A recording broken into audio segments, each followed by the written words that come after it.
நாங்கள் வரும மருத்துவத்தை யோகா விஷயத்தை பல கோணங்களில் உங்களுக்கு புரிய வைக்கணும் தெளிய வைக்கணும்னு சொல்லியிருக்கோம். இதை நீங்கள் குருமுகமாக இருந்து உங்களுக்கு தெரிந்த நியர்பை உள்ள எந்த ஆசான்களுடைய எந்த குருமாருடையும் முழுமையாக குருமுகமாக இருந்து கட்டுருங்க. உங்களுக்கு வர்ம மருத்துவத்தில் ஒரு தெளிவு கிடைக்கணும். அந்த புரிதல் தன்மையில் தேடுதல் இருக்கிறவங்களுக்கு சொல்லப்பட்ட சிறு செய்திகள் தான் இது. முறையாக குருமுகமாக கற்றுக்கிறது சிறப்பாக இருக்குன்றதை நான் சொல்ல விரும்புகிறேன். நன்றி. வர்ம ஆசானின் குணங்கள். ஒரு வர்ம மருத்துவத்தை செய்கின்ற ஒரு ஆசானுக்கு தெரிந்திருக்க வேண்டிய விஷயங்கள் என்று சித்தர்கள் சுவடிகளிலும் நூல்களிலும் குறிப்பிட்டிருக்கிறார்கள். வர்ம ஆசான் நாடிதனை அறிந்திருக்க வேண்டும். பஞ்சபூதங்களின் இயக்கத்தை அறிந்திருக்க வேண்டும். தச வாயுக்களின் இயக்கத்தை அறிந்திருக்க வேண்டும். சுவாதச நாடிகளின் இயக்கத்தை அறிந்திருக்க வேண்டும். ஸ்தூல சூட்சும காரண தேகத்தை மட்டுமல்லாமல் அணு உடலின் இயக்கத்தை அறிந்திருக்க வேண்டும். பஞ்ச கோஷம், அன்னமய கோஷம், பிராணமய கோஷம், மனோமய கோஷம், விஞ்ஞானமய கோஷம், ஆனந்தமய கோஷம், இப்படி ஒவ்வொரு அடுக்கின் உயிருக்கு என்று ஒரு உடல் இருக்கிறது, மனதிற்கு என்று ஒரு உடல் இருக்கிறது, ஆன்மாவுக்கு என்று ஒரு உடல் இருக்கு, அறிவுக்கு என்ற உடல். இதனுடைய இயக்கத்தை உணர்ந்திருக்க வேண்டும். வாசியினுடைய இயக்கத்தை அறிந்திருக்க வேண்டும். சரத்தினுடைய இயக்கத்தை அறிந்திருக்க வேண்டும். மிக முக்கியமாக சத்தியத்தை பேச வேண்டும். இதை குறிப்பாக சொல்கிறார்கள். இதற்குரிய ஏன் இதை சொல்றாங்கன்னா, சில சூட்சுமமான விஷயங்கள் நம்ம அறிவுக்கு விளங்காது, புரியாது. நமக்கு இருக்கிறது 6 அறிவு. அந்த 6 அறிவுக்குள்ள இருந்து பிரபஞ்சத்தினுடைய இயக்கத்தை நம்மால் உணர முடியாது. அப்ப அந்த இறை ஆற்றலும் இயற்கையும் சித்தர்களும் நமக்கு உதவி செய்ய வேண்டும் என்றால் நாம் சத்தியத்தை பேச வேண்டும். நம் வாயிலிருந்து வருகின்ற ஒவ்வொரு வார்த்தையும் சத்தியமாக இருக்க வேண்டும். இதற்கு சில நாம் இந்த யோகாலயம் வர்மாலயத்தின் அமைப்பில் முறையாக பயிற்சி ஆரம்பிப்பதற்கு முன் இறை வணக்கம், குரு வணக்கம், வாழ்வியல் சிந்தனை இவற்றை சொல்லிவிட்டு நம்மள் எப்பொழுதும் ஆரம்பிப்போம். அதை இப்பொழுது சொல்கிறேன். இது குருவுக்கு உள்ள அந்த குணங்கள் எல்லாம் இதற்குள் அடக்கமாகியிருக்கிறது. நம் மாணவர்கள் நண்பர்கள் இவற்றை நான் சொல்லும்போது அவங்க வழிமொழி திரும்பி ரிப்பீட் பண்ணுவாங்க. அதுக்கப்புறம் அந்த ஆசானுடைய குணங்கள் என்பது என்னுடைய பாணியில் ஒரு குரு ஸ்தானத்தில் இருப்பவர்கள் எப்படி இருக்க வேண்டும் என்று பாமரனும் புரிந்து கொள்ளும் வகையில் சொல்கிறேன்.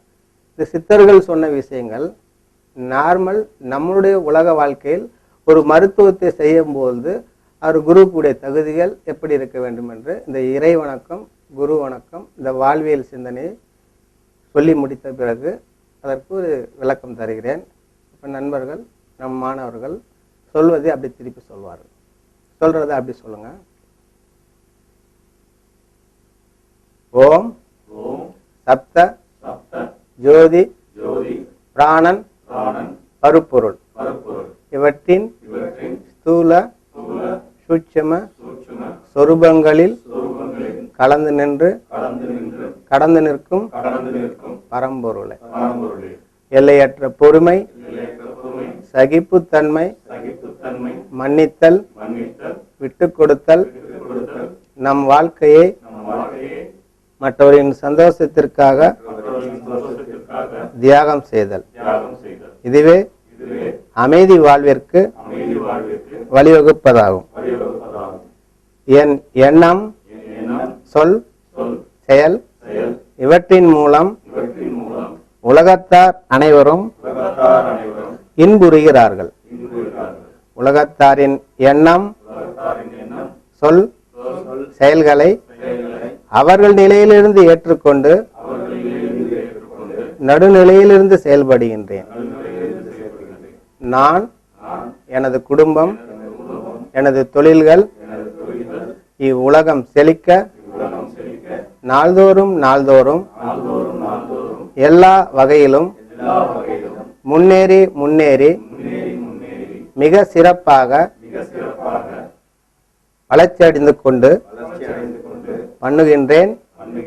பணம் கோடி கோடி கோடி கோடி கோடி கோடி என் உள்ளும் வெளியும் எங்கும் நீக்கமர நிறைந்து வியாபித்திருக்கும் இறை ஆற்றல் இவ்வுலகில் இருக்கும் அனைத்து செல்வங்களையும் என்னை நோக்கி தொடர்ந்து ஈர்த்து கொண்டு பிறப்பிலிருந்து இவ்வுலகில் நான் வாழ்ந்து கொண்டிருக்கும் வரை என் தேவைகள் அனைத்தும் என் தேவைகளுக்கு அதிகமாக அபரிமிதமாக ஒவ்வொரு நொடி பொழுதும் உடனுக்குடன் தொடர்ந்து நிறைவேற்றிக் கொண்டு என்னுள்ளிருந்து என்னை நல்வழிப்படுத்தி இயக்கிக் கொண்டிருக்கும் இறை ஆற்றலுக்கு நன்றி நன்றி நன்றி. என் மனம் கடந்து ஐம்புலன் கடந்து எட்டு அவஸ்தை கடந்து பூர்வீக வாசனை கடந்து சங்கல்பம் கடந்து அகங்காரம் கடந்து என்னுள் உன்னை மறைத்திருக்கும் இம்மாயைகளை கடந்து காலத்தால் மாறக்கூடியதும் அழியக்கூடியதுமான நிலையற்ற இவ்வாழ்வை உணர்ந்து கடந்து விருப்பு வெறுப்பு ஆசைகள் அற்று பற்றற்ற நிலையில் என் கடமை செய்து என்றென்றும் மாறாத காலத்தால் அழியாத நான் என்கின்ற ஆத்மாவை என்னுள் உணர்ந்து உன்னுள் ஒன்றர கலந்து ஆத்ம ஞானத்தை அடைந்து பிறப்பு இறப்பற்ற ஜீவன் முக்தியோடு விதேக முக்திக்கு வித்திட்டு அருள் புரிவாய் பரம்பொருளே. ஓம் சாந்தி ஓம் சாந்தி ஓம் சாந்தி. இறை வணக்கத்துக்கு நான் தனித்தனியாக ஒரு வார்த்தைக்கு விளக்கம் கொடுத்தா அது குறைஞ்சபட்சம் 3 மணி நேரம் ஆகும். அதில் அவ்வளோ ரகசியங்கள் உள்ளே இருக்குது. ஜீவன் முக்தினா இந்த உடலோடு இருந்து முக்தி அடைகிறது. விதேகம்னா தேகம்னா உடல் அற்ற, தேகம்னா உடல், விதேகம்னா உடலற்ற நிலைக்கு உடலையே ஜோதியா ஆக்கி கொண்டு போகிற ஒரு நிலையை சொல்கிறாங்க. அது முடிவு நிலை, முக்தி நிலை, மோட்ச நிலைன்றாங்க. இப்போ ஓம், சப்த, ஜோதி, பிராணன், பருப்பொருள் இவற்றின் ஸ்தூல சூட்சும சுரூபங்களில் கலந்து நின்று கடந்து நிற்கும் பரம்பொருள் என்றால் இறையாற்றல் உலகத்தில் உள்ள அனைத்து உயிரிழத்திலும் இருக்குது. ஆனால் தனித்து இருக்குது, எல்லா உயிரிழத்தும் கலந்து இருக்குது. இது தனி எக்ஸ்பிளேஷன் பண்ணால் ரொம்ப நேரம் ஆகும். இந்த சாரத்தை அவசரமாக அப்படி வச்சுக்குவோம். அடுத்து வந்து வாழ்வியல் சிந்தனை சொல்கிறோம். அந்த வாழ்வியல் சிந்தனை அந்த கேரக்டர், குருவுக்குள்ள கேரக்டர்லாம் கொண்டு வரோம். அது ரொம்ப ரொம்ப ரொம்ப முக்கியம். உலக வாழ்க்கையில் வாழ்கிற அனைத்து மனித இனங்களும் இதை கொஞ்சம் உள்வாங்கினா நல்லாயிருக்கும். இது ஸ்டூடெண்ட்டு திரும்பி மாணவர்களை ரிப்பீட் பண்ணுவாங்க. இந்த வாழ்வியல் சிந்தனை ரொம்ப ரொம்ப வாழ்க்கைக்கு மிக முக்கியமான பணம், பேர், புகழ் அனைத்தும் சம்பாதிப்பதற்கு நம்மளுடைய குணத்தை பேஸ் பண்ணி தான் அவங்க வாழ்க்கையில் மேலுக்கு வராங்க. இந்த குணம் மனித குணம் நிலையிலிருந்து தெய்வ நிலைக்கு போகிறதுக்குரிய அனைத்து அம்சங்களும் இதில் அடக்கமாயிருக்கு. இதை உங்கள் வாழ்க்கை மயமாக்கி இதை திரும்பி ஒரு 21 முறை ஒவ்வொரு சொல்லும் போது உங்கள் ஆழ்மனத்தில் பதிவாகி உங்கள் கேரக்டராக மாறிடும். இதை நீங்கள் தனிப்பட்ட முறையில் ஒரு பிரயத்தனப்பட்டு சொல்லி பாருங்கள்.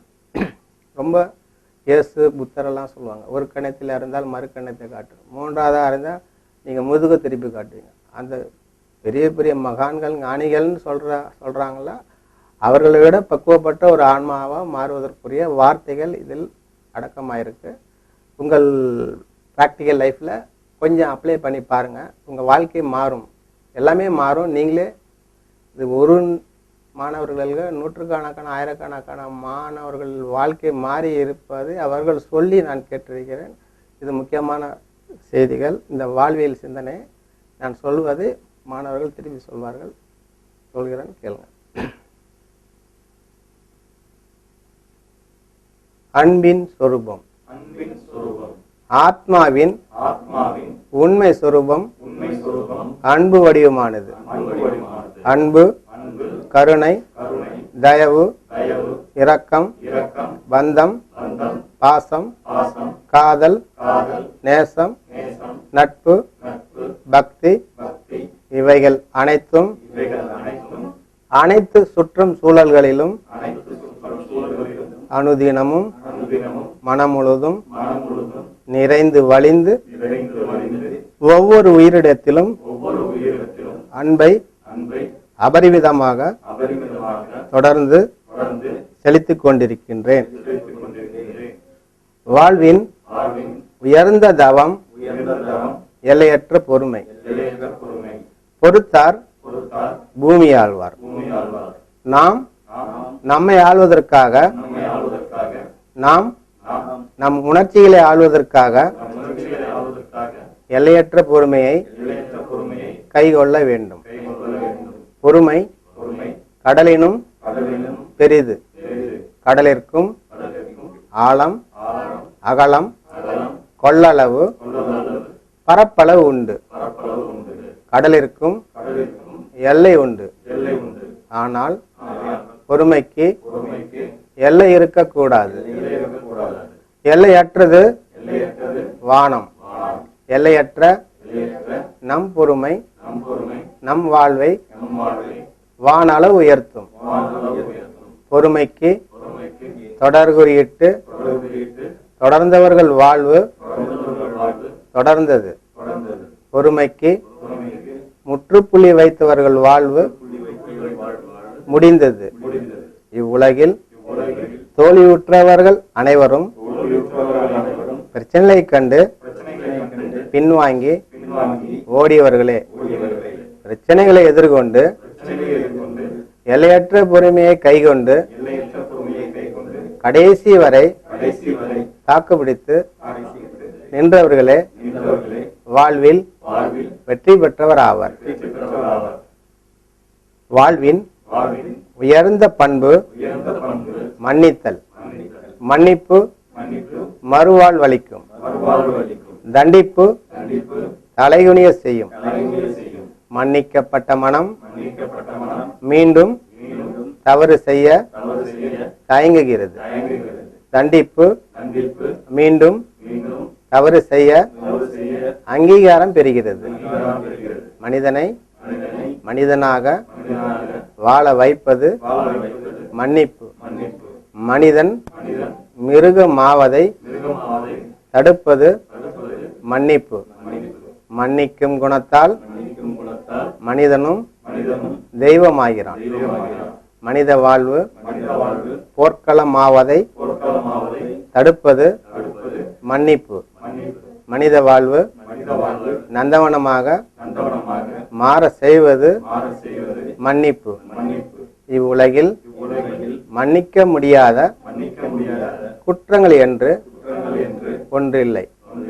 தவறு செய்வது மனித இயல்பு, மன்னிப்பது தெய்வ இயல்பு. இவ்வுலகில் உள்ள அனைத்து அட்டூழியங்களுக்கும் அடிப்படை காரணமாக துவக்கமும் மூலமாக இருப்பது மன்னிக்கும் குணம் இல்லாமையே. பிறர் செய்த தவறை நாம் மன்னித்தால் நாம் செய்த தவறை இறைவன் மன்னிப்பார். மன்னிப்போம், மறப்போம். வாழ்வின் உயர்ந்ததில் உயர்ந்தது விட்டு கொடுத்தல். நாம் ஒரு விஷயத்தில் விட்டு கொடுத்தால் எதிர் நபர் இரு விஷயங்களில் விட்டு கொடுக்க தயாராக உள்ளார். பிரச்சனை என்னவெனில், முதலில் விட்டு கொடுப்பவர் யார் என்பதுதான். முதலில் விட்டு கொடுப்பவர் நாமாக இருப்போம். கேட்காமல் கொடுப்பது தானம், கேட்டு கொடுப்பது தர்மம். விட்டு கொடுப்பது என்பது தானம் தர்மங்களை விட தலையாயது. சுகம், இன்பம், மகிழ்ச்சி, சந்தோஷம், ஆனந்தம் இவைகளை மற்றவர்களுக்கு விட்டு கொடுப்பதில் கிடைக்கும் திருப்தி வாழ்வில் உயர்ந்ததில் உயர்ந்ததாகும். விட்டு கொடுப்பவரே வாழ்வில் வெற்றி பெற்றவர் ஆவர். ஆடையற்று இருப்பது உடலின் நிர்வாணம், ஆசையற்று இருப்பது மனதின் நிர்வாணம், பிறப்பற்று இருப்பது உயிரின் நிர்வாணம், நான் எனது அற்றிருப்பது ஆத்மாவின் நிர்வாணம். நிர்வாணம் என்பது முடிவு நிலை, முக்தி நிலை, மோட்ச நிலை. இப்பிறவி முக்திக்கு தன்னை அறிந்து ஆத்மாவை அறிவது, தேக சக்திக்கு ஆசனம் செய்வது, இரத்த சுத்திக்கு பிராணாயாமம் செய்வது, மனோசக்திக்கு தியானம் செய்வது, சரிவிகித உணவும் போதிய ஓய்வும் நேர்மறை எண்ணமும் ஆன்மீக சிந்தனையும் ஆரோக்கிய வாழ்வின் அடிப்படை சக்திகள். வாயால் கடைபிடிப்பது வாய்மை, உடலால் கடைபிடிப்பது மெய்மை, மனதால் கடைபிடிப்பது உண்மை, எண்ணம் சொல் செயலால் கடைபிடிப்பது சத்தியம், நடுநிலையில் நிற்பது நீதி, கடமையை செய்வது நேர்மை, சொன்ன சொல் காப்பது நியாயம். இவைகள் அனைத்தும் ஆன்மீக வாழ்வின் அடிப்படை சக்திகள். வெளி உலகிலிருந்து பெறுவது அறிவு, உள் உலகின் சூட்சும சக்திகளை உணர்வது ஞானம். அறிவை போதிப்பவர் ஆசிரியர், ஞானத்தை போதிப்பவர் குரு. வாயால் போதிப்பவர் ஆசிரியர், வாழ்ந்து காட்டுபவர் குரு. வாழ்ந்து காட்டுவோம், வாழ்வை மாற்றுவோம். ஓம் சாந்தி, ஓம் சாந்தி, ஓம் சாந்தி. இதுக்கும் இது மாதிரி விளக்கம் சொன்னா ஒவ்வொரு வார்த்தைக்கும் 1 மணி நேரம் விளக்கம் சொல்லலாம். அவ்வளவு விஷயங்கள் இருக்கு.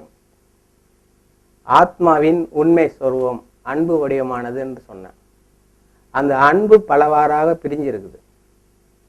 கருணை அப்படின்னு சொன்னா நம்மை விட முதியோரிடத்தில் காட்டப்படும் அன்புக்கு பேர் கருணைன்னு பேரு. தயவு என்று சொன்னால் நம்மை விட இளையோரிடத்தில் காட்டப்படும் அன்பிற்கு தயவு என்று பெயர். மனிதன் அல்லாத மற்ற மிருகங்களிடத்தில், பறவைகளிடத்தில், உயிரிழத்தில் காட்டும் அன்புக்கு இரக்கம் என்று பெயர். உறவினிடத்தில், சொந்தக்காரர்களிடத்தில், உற்றார்களிடத்தில் காட்டும் அன்பிற்கு பந்தம் என்று பெயர். குடும்பத்தாரிடத்தில், தாய் தந்தை, கணவன் மனைவி, குழந்தைகள், சகோதர சகோதரி, இப்படி குடும்பத்தாரிடத்தில் காட்டப்படும் அன்பிற்கு பாசம் என்று பெயர். காதலன் காதலிடத்தில், காதலி காதலிடத்தில் காட்டப்படும் அன்பிற்கு காதல் என்று பெயர்.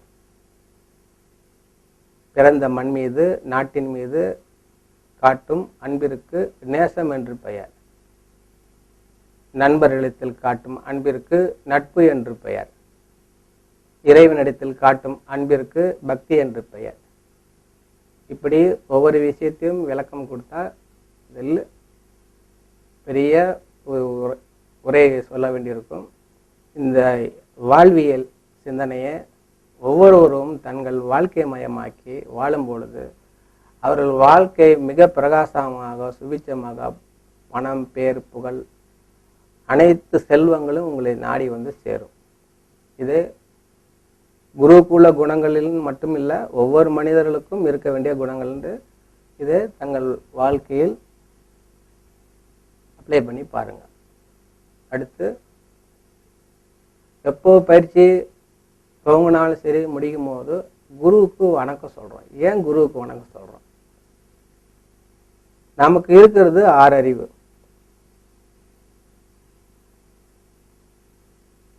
இந்த 6 அறிவுக்குள்ள இருந்து பிரபஞ்சத்தின் இயக்கத்தை அறிவது என்பது சாதாரண விஷயம். பூமி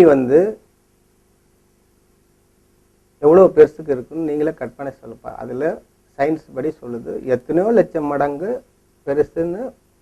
பூமியை விட பல மடங்கு பெருசு சூரியன் சொல்றாங்க. 9 கிரகங்கள் சேர்ந்தது சூரிய குடும்பம் என்று சொல்கிறார்கள். இந்த சூரிய குடும்பம் என்பது பிரபஞ்சத்துல தூசி மாதிரி மிதக்குதான். நம்ம வீட்டில் வெயில்லாம் படும், அப்ப ஜன்னல் வழியா அந்த வெளிச்சத்துல தூசிகள் மிதக்கும். ஒரு சூரிய குடும்பமே ஒரு தூசி மாதிரி மிதக்குதுன்னா அந்த இறை சக்தி எங்கிருந்து எப்படி இயங்கி கொண்டிருக்கு? நமக்கு இந்த உடல்ல ஒரே ஒரு நரம்பை பிடிச்சி இழுத்து அந்த துவக்கத்தை இழுத்து அப்படியே வந்தீங்கன்னா இந்த உலகத்தையே ஒரு ரவுண்டு வந்துடலாம். நம்மளோட நரம்புகளுடைய அவ்வளோ உள்ள சூட்சுமமா சுற்றப்பட்டு இருக்குது. ஆங்கில மருத்துவத்தில் என்னதான் ஸ்கேன் ரிப்போர்ட் அந்த ரிப்போர்ட்னா ஒரு ரொம்ப மினிமம் ஒரு 5% 10% கூட அதனுடைய இதை பார்க்க முடியும். முடி இருக்கு, நம்மளுடைய தலை கேசத்தினுடைய அதை போல் 100 மடங்கு 1000 மடங்கு பிரிந்து போகுது. அது எந்த ஒரு அட்வான்ஸ்டு டெக்னாலஜி உள்ள கருவியை கொண்டு கூட அதெல்லாம் கண்டுபிடிக்க முடியாது என்ன உபாதை இருக்குன்னு. மதிப்பாக கொஞ்சம் சொல்லுவாங்க, 100% சாத்தியக்கூறு கிடையாது. அப்ப இந்த அனட்டமி உடல் கூறியல் உடல் இயங்கியல் நோயியல் எல்லாம் தெரிஞ்சிருக்கும் இருந்தாலும் சில விஷயங்கள் நம்ம அறிவுக்கு தெளிவுபடாது, புரியாது. அப்ப இறைவனை வணங்கி இப்போ ஒரு பேஷண்ட் ஒரு நோயாளி நம்ம நாடி வரும்போது அவருக்கு நாம் சிகிச்சை அளிக்கும் போது நமக்கு உலகத்துல மண்டமுள்ளலாம் நம்ம மண்டக்குள்ள இருக்கிற மாதிரி நினைச்சு சிகிச்சை அளிச்சா அது ஃபெயிலியர் ஆகிடும். அசிங்கங்களும் அவமானங்களையும் நீங்க சந்திக்க வேண்டியது. இறைவனை வணங்கி இயற்கையை வணங்கி சித்தர்களை வணங்கி அவர்களுக்கு சரணாகதி தத்துவம்னு சொல்லுவாங்க. சரண் அடைஞ்சிடணும். நாம ஒரு கருவி. இந்த உயிர் இந்த ஜீவன் இந்த ஆன்மா என்னை தேடி வந்திருக்கு.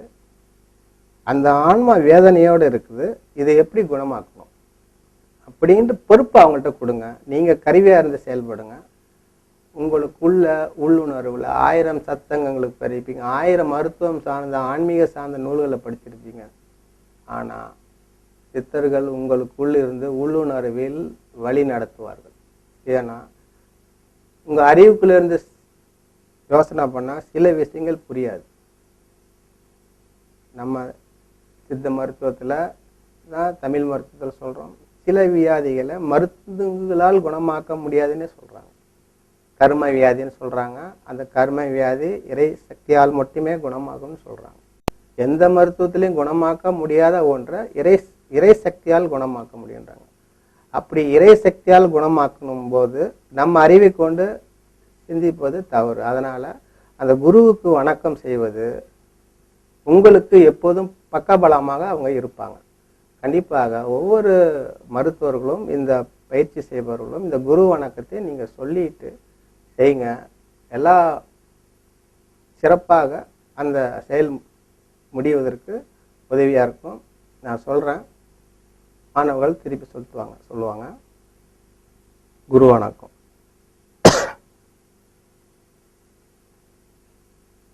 இல்லை நான் மட்டுமே சொல்றேன், இங்க பண்றேங்க. பரசிவம் சின்மயம் பூரணம், அதுதான் அது. மனமும் எண்ணமும் தொழில் நடத்திட துன்ப இன்பங்களால் அறிவிழந்து நிலை தடுமாறிட புண்ணியவசத்தால் பிறந்தோம். பிறப்பு இறப்பின் உண்மையை தெரிவித்து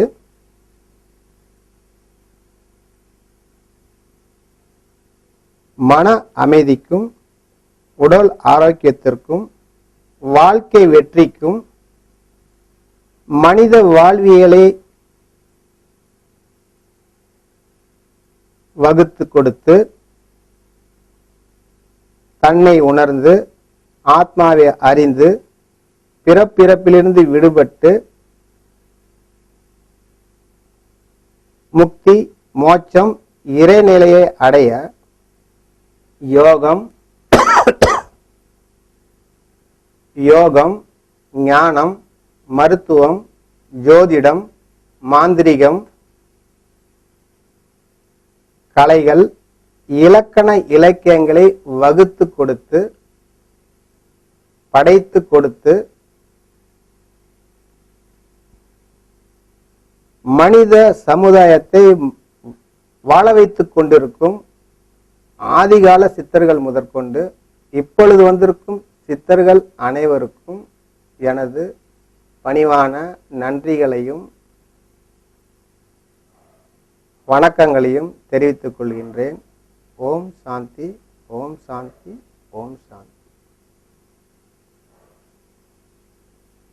உங்களுக்கு எப்பொழுதுமே அவர்களை முன்னிறுத்தி நீங்க எதை செஞ்சாலும் சக்சஸ் ஆகும்.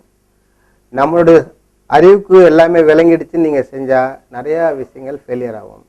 அது சொன்னாலும் புரியாது. அது தியானம் செய்யும்போது உங்களுக்கு தெளிவுபடும். நன்றி, வணக்கம். இப்ப என்னுடைய நான் இந்த மருத்துவம் செய்வதற்கு வரும்போது எனக்குன்னு சில குணநலங்களை அப்ளை பண்ணேன். அது ஜென்ரலாக அது சித்தர்களை சொன்ன பிரின்சிபல் முதல்ல நான் சொன்னது நாடி இதனை அறிந்திருக்கணும், துவாதாசி இதெல்லாம் சொல்லியிருந்தேன். இப்போ நான் சொல்ல போகிற விஷயம் என்னுடைய அனுபவத்துக்கு ஒத்த விஷயங்கள் நான் சொல்கிறேன். சத்தியத்தை பேசணும்னு சொல்கிறாங்க. சத்தியத்தை பேசணும்னு சொல்லும்போது நான் ஒரு வரும மருத்துவ வகுப்பு நடத்துவதற்காக கோவை சென்றிருந்தேன். அந்த ஆர்கனைசேஷன்னா அது ஏற்பாட்டாளர் வீட்டிலிருந்து என்னோட நண்பர் எனக்கு என்று லாட்ஜ் ரூம் போட்டு வச்சிருக்கிறாங்க ரயில்வே ஸ்டேஷனுக்கு பக்கத்தில். அதற்கு ஒரு நண்பர் என்னைய கொண்டு போய் அவங்க வீட்டில் அந்த கோயம்புத்தூரில் என்னை ட்ராப் பண்ண போகிறாங்க. ஃபோன் பண்ணி தொலைபேசியில் நீங்கள் சாப்பிட்டீங்களான்னு கேட்குறேன். நான் சாப்பிட்டேன்னு அந்த நண்பர் சொல்கிறார். என்னுடைய மாணவர் தான் அவர். சரி, அங்கே ஒரு ரூமுக்கு போயாச்சு. என்ன அங்கே சாப்பிட்டீங்களான்னா நான் இன்னும் சாப்பிடலங்கன்னாரு. இல்லை, எனக்கு பசி எடுக்கல, நான் பழங்கள்லாம் சாப்பிட்டு படுத்துடலான் இருக்கிறேன் அப்படின்னாரு. ஏங்க பொய் சொல்கிறீங்க? அது பசிக்கல நான் சாப்பிடலன்னு சொல்லாமலே சாப்பிட்டேன்னு பொய் ஏன் சொல்கிறீங்க? நம்ம வாயிலிருந்து வர வார்த்தை சத்தியமாக இருக்கும், அதனால ஒன்றும் பாதிப்பு இல்லை அப்படின்னு சொல்கிறாங்க. அதனால் எனக்கோ அவருக்கும் பாதிப்பு இல்லைன்னு சொல்கிறாங்க. நம்ம சொல்கிறோம் ஒரு சின்ன பேனா தான் பாக்கெட்டில் இருக்குது, ஒரு செல்ஃபோன் இருக்குது, ஒரு கையில் ஒரு கர்ச்சிப் இருக்குது, இப்படியே ஒரு கையில் ஒரு பை, ஒவ்வொரு உடம்புல பாக்கெட்டில் இப்படியே கொண்டு போனால் ஒரு சின்ன பொருள் நம்ம நினைக்கிறோம் இது மாதிரி 10, 100, 1000, லட்சம் நம்ம உடம்புல மேலே தலைக்கு மேலே மேலே மேலே லோடு ஏறிக்கிட்டே இருக்குதுன்னு வச்சிங்க. இந்த லோடு தென்றல் காற்றெல்லாம் வீச வேணாம், புயல் காற்று வீச வேணாம், தென்றல் காற்று சிறு அந்த அசைவில் நம்ம சுமந்திருக்கிற அந்த சுமைகளை நம்மளை மூடி தலை தூக்க முடியாமல் ஆக்கிடும். நம்ம சின்ன பை தான் சொல்கிறோம், அந்த ஒரு பையை மறைக்க 10 பை சொல்லுவோம், 10 பையை மறைக்க 100 பையை சொல்லுவோம். ஒரே வார்த்தையில் பதில் சொல்லணும்னா உண்மை பேசணும்னு சொல்லுவாங்க. ஸோ அற்பமான விஷயம். திருவள்ளுவர் சொல்லியிருக்காரு, நல்ல விஷயத்துக்கு பொய் சொல்லான்னு. பொய்ய தப்பா செஞ்சாலும் தப்பு தான், தப்பை சரியா செஞ்சாலும் தப்பு தான். 1000 பொய் சொல்லி கல்யாணம் செய்யணும்னு சொல்றாங்க, 1000 உண்மையை சொல்லி கல்யாணம் செய்யணும்னு சொல்றாங்க. பொய் சொல்ல வேண்டிய அவசியமே இல்லை. நமக்கு உள்ள நிதர்சனமான விஷயங்களை அப்படியே பேசணும். நம்ம சின்ன விஷயம் தான், வாங்க காஃபி சாப்பிடுங்க அப்படின்னு சொல்லுவோம். இல்லை இப்போதான் வரும்போது சாப்பிட்டு வந்தேன்னுவாங்க. உண்மையிலே அவங்க சாப்பிட்ருக்க மாட்டாங்க. ஆனால் அது அற்ப பொய் தான். இருந்தாலும் அது பொய். சித்தர்கள் ஏன் இதை சொல்றேன்னா, நம்ம எப்போதுமே நம்ம வாயிலிருந்து ஒரு வார்த்தை சத்தியமாக வந்தது என்றால், நம்ம நம்ம மனசால நினைக்கிற ஒரு எண்ணம் இன்னைக்கு மழை பெய்யும் போல இருக்குண்ணா, அன்னைக்கு ஒரு டிராப் மழை பெஞ்சிரும். ஏன்னா நீங்க எப்போதும் சத்தியத்தை பேசிட்டு இருக்கிறனால உங்க கண்ணு முன்னாடியே இயற்கை உங்களுடைய வார்த்தைக்கு அடிபணி. ஒரு ஒரு இல்லை ஒரு நோயாளி உங்களை நாடி வரும்போது இதை நான் குணமாக்குகிறேன்னு நீ சொல்றீங்க. அவரு 6 மாசம் 6 வருஷம் ரிப்போர்ட்டை வச்சிருப்பாரு. பல நிபுணர்கள், மருத்துவ நிபுணர்களுடைய மொத்த ரெக்கார்டு அவர்கிட்ட இருக்கும். ஆனா அவங்க எல்லாம் கைவிடப்பட்ட பேருக்கு பின்னாடி பல பட்டங்கள் வச்சிருப்பாங்க. அந்த மாதிரி மருத்துவர்கள் கைவிடப்பட்ட கேஸை நீங்க எடுத்து சக்சஸ் பண்ணுவீங்க. ஏன் சக்சஸ் பண்றீங்கன்னா, நம்ம அறிவு கொண்டு நம்ம அங்க செயல்படல. ஏன்னா நம்ம அறிவு கொண்டு செயல்பட்டா ஏன் நமக்கு சக்சஸ் ஆகுது, அது ஒரு முக்கியமானதுன்னா, நம்ம வாயில எப்போதுமே உண்மையே பேசி பேசி பேசி பழகுனதுனால அந்த மருத்துவம் சார்ந்த என்ன காரணங்களுக்கால் அவர்கள் அந்த பாதிப்பை அடைஞ்சிருக்காங்களே நமக்கு அறிவிக்கே தெரியாதமா நம்ம சாதாரணமா பேசுற மாதிரி இதை சரி நாங்க குணமாக்கிடுவோம்னு சொல்லுவோம். ஆனா எப்போதுமே சத்தியத்தையே பேசிட்டு வந்ததுனால இறைவனும் இயற்கையும் சித்தர்களும் நம்ம வார்த்தைய சத்தியமாக ஆக்கிடுவாங்க. உங்களுக்கே புரியாது, அந்த கேஸ் சக்சஸ் ஆயிடும். அதனால நம்ம குருன்ற ஒரு ஸ்தானத்துக்கு வந்ததுக்கு அப்புறம் சத்தியத்தை பேசுறதுன்றது உண்மை. அதை ரொம்ப பேர் கடைபிடிப்பதில்ல, அது கடைபிடிக்கணும். என்ன கர்மம்னா என்ன? ஒண்ணுமே கிடையாதுங்க. நம்ம ஒருத்தர் உடல் ரீதியா மன ரீதியா வேதனைப்படுத்த அதான் கர்மம், வேற எதுவுமே கிடையாது. ஒரு மாணவரை ஸ்டூடெண்ட்டை சொல்றான், இன்று 10 மணிக்கு வாங்கன்னு சொல்றேன். 10:10க்கு வராரு. 10 நிமிடம் 10 மணி வரைக்கும் நான் எந்த சிந்தனையும் இல்லை, நான் பாட்டு என்னோட ஆர்டிஃபிஷியல என்னுடைய வேலைகளை செஞ்சுருவேன். 10 நிமிஷத்துக்கு அப்புறம் அவர் வர எந்த பக்கம் வருவாரு, பைக்ல வருவாரா, என்ன மாதிரி சட்டை போட்டு வந்தாரு, என்னுடைய எண்ணங்கள் இங்கும் அங்கே அழியுது. அவர் வண்டி சவுண்டு இதெல்லாம் கேட்குது. தேவையற்ற மன உளைச்சல் 10 நிமிடம் ஏற்படுகிறது. யார் ஒருத்தருக்கு உடல் ரீதியா மன ரீதியா வேதனை ஏற்படுத்துறாரு, அதான் கர்மம். இந்த கர்மங்கள் சேர்ந்து சேர்ந்து தான் அடுத்த பிறவி எடுக்குது. புரியுதுங்களா? பார்க்கறதுக்கு சிம்பிளா தெரியும், இது ஒரு பெரிய விஷயம் எடுத்துக்க மாட்டாங்க. அது ஒட்டுமொத்தமா சேரும்போது ஒரு பெரிய மூட்டை, பாவ மூட்டையா சுமந்து அது அடுத்த பிறவிக்கு கர்மத்தை தூக்கிட்டு போறாங்க. நம்ம சின்ன சின்ன விஷயம் டைமே கீப் பண்றதே இல்லை வாழ்க்கையில. அதை டைம் கீப் பண்ணணும். இது ஒரு சாதாரண ஒரு வாழ்க்கையில சக்சஸ்ஃபுல் மேனுக்கு ஒரு ஃபார்முலா. அது நேர நிர்வாகத்தை யாருமே கடைபிடிப்பதில்லை. அது மாதிரி நம்ம வாயிலிருந்து வர வார்த்தை இது நம்ம நினைக்கிறோம் 10 மணின்னு 10:10 வந்து அது ஒரு பெரிய தவற நினைக்கிறல. ஆனா அவங்க சொன்ன வார்த்தை பொய்யாயிடுச்சு. 10 மணின்னு சொல்லி 10:10க்கு முன்னது அவங்க வாயிலிருந்து வந்த வார்த்தை பொய். இது மாதிரி 10 முறை 100 முறை அவங்க செயல்படும் போது இந்த அவர்கள் மாணவர்கள் என்னிடத்தில் மருத்துவத்தை கற்றுக்கு போய் அவர்கள் மருத்துவம் பார்க்கும்போது சக்சஸ் ஆகாது. ஏன் சக்சஸ் ஆகாதுன்னா, அவர்கள் வாயிலிருந்து வர வார்த்தை பொய்களாவே இருக்குது. அப்ப நீங்க எதை சொன்னாலும் அது பொய்யாவே மாறிடும். நீங்க சத்தியத்துக்கு போயிருங்க, 10 மணினா 9:50க்கு முன்னாடி வந்து நில்லுங்க. அப்ப உங்களுக்கு தானாவே சக்சஸ் ஆகும். உங்க அறிவுக்கு விளங்காத எத்தனை விஷயங்கள் சித்தர்கள் உங்க உள்ளுணர்வுல வந்து உங்களை வழிநடத்தி அந்த எப்படியாப்பட்ட ரொம்ப கிரிட்டிக்கல் கிரானிக்னு சொல்லுவாங்க, பல வருடம் செயலற்று இருக்கிறவங்களை கூட இயங்க வச்சு நடக்க வச்சு பேச வச்சிடலாம். அவ்வளவு நுட்பங்கள் இதில் இருக்குது. நான் கல்லூரி படிக்கும் போது +2 வரைக்கும் தமிழ் மீடியத்தில் படிச்சிருந்தேன். முதல் வருடம் பிகாம் படிக்கும் போது எனக்கு ஸ்டாட்டிஸ்டிக்ஸ் மேத்தமெட்டிக்ஸ்னு ஒரு பாடப்பிரிவு இருந்தது. அது என்னுடைய கல்லூரி பேராசிரியருடைய புஸ்தகம் தான். அனைத்து கல்லூரிக்கும் சிலபஸ், அந்த பல்கலைக்கழகத்தின் சார்பாக ரெக்கமெண்ட் செய்யப்பட்ட சிலபஸ். அப்ப அவரு அந்த பேராசிரியர்கிட்டவே நாம போய் படிச்சிருவோம், அப்ப நல்ல மதிப்பெண் பெறலான்னு சொல்லி போனேன். ஒரு 5:30 மணிக்கு போனோம். 7:30 மணி வரைக்கும் போர்டில் எழுதி போறாரு. என்னமோ எழுதுறாங்க, எனக்கு சைன் தீட்டா தாட்ஸ் தீட்டா எல்லாமே இங்கிலீஷ்ல பேசுறாங்க, எனக்கு ஒன்றும் புரியல. அவங்க எழுதுனதெல்லாம் போர்டில் எழுத்து நோட் எடுத்து வச்சுட்டு குறிப்பு எடுத்துக்கிட்டான், அவ்வளவுதான். அப்ப அவரு எல்லாரும் 7:30 மணிக்கு முடிஞ்சு அவங்க எழுந்துச்சு போயிட்டாங்க. எனக்கு என்னன்னா, நான் ஒன்றும் புரியல தேமேன்னு உட்காந்துருந்தேன். அந்த ஆசிரியர் என்கிட்ட வந்து கேட்குறாரு, போட்டுட்டீங்களா அந்த கணக்கை நீங்கள் போட்டுட்டீங்களான்னு கேட்குறாரு. நான் எதுவுமே போடலை, விடே தெரியல. அவங்க எல்லாரும் கால்குலேட்டர் வச்சு கணக்கு போட்டு செய்கிறாங்க. எனக்கு கால்குலேட்டர்லாம் இல்லாதனால நான் பாட்டு அப்படியே உட்காந்துட்டு இருந்தேன். அப்போ அவரிடம் நான் ஒரு வார்த்தை சொன்னேன், அந்த பேராசிரியரிடம் நான் சொன்ன வார்த்தை, சார் நீங்கள் சொல்வது எனக்கு புரியவில்லையா, இல்லை எனக்கு புரியும்படி உங்களுக்கு சொல்லித்தர தெரியவில்லையா, எனக்குன்னு தெரியல சார் அப்படின்னா. அந்த பேராசிரியர் சொன்னார், நான் சொல்வது உனக்கு புரியவில்லை என்றால் நீ முட்டாள் என்ற அர்த்தம்.